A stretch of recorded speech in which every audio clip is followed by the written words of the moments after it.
they can take a drug called Truvada, and it will prevent them from getting HIV. Now, don't get me wrong, I'm not saying, hey, you know, go out and have unprotected sex, or you know, but what I am saying is that undetected viral load with PrEP, that's why we can see it now. Because people with undetectable viral load, which I am a person living with HIV and have been since the 80s, my viral load is undetectable. So the chances of me transmitting HIV to a sexual partner is slim and none. And when I say slim and none, they done studies, and there's been no seroconversion among discordant couples. That means one positive, one negative couple with undetectable viral load. And it's strange that on my way here today to do this show, they was talking about organ donation of people who are HIV positive. This is how we know HIV, the end of AIDS is near, because now HIV positive person can donate an organ.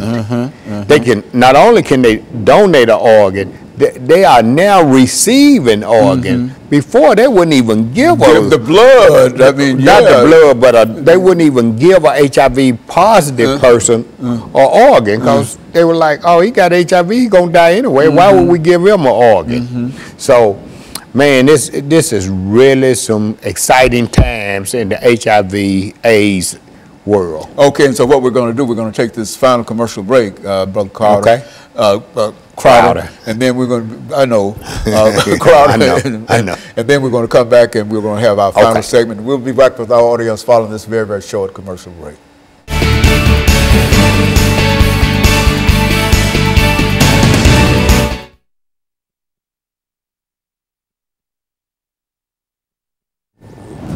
All of the conversations that we had with it, you used to be moaning and groaning in reference to it, and telling people this and whatever, and et cetera. And then you come in and announce today that we're moving toward within the next few years. And, you know, I thought it was an eternal kind of thing. Yeah. It was. It was then. It was. At that time, it was. The only hope was to try to live as long as we could. That's right. But now, Well,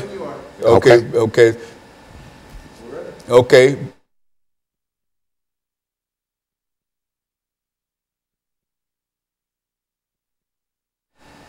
Thank you, and welcome back to the final segment of the show for today.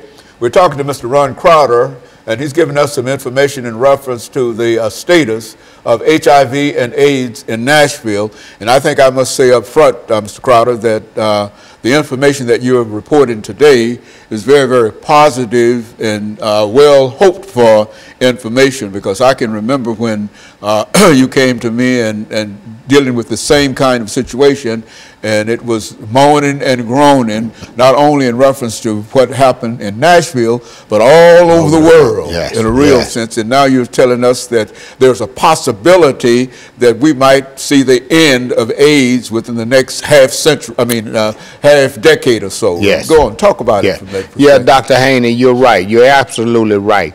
We're very optimistic that the end of AIDS will occur within the next 5 to 10 years. We're very optimistic.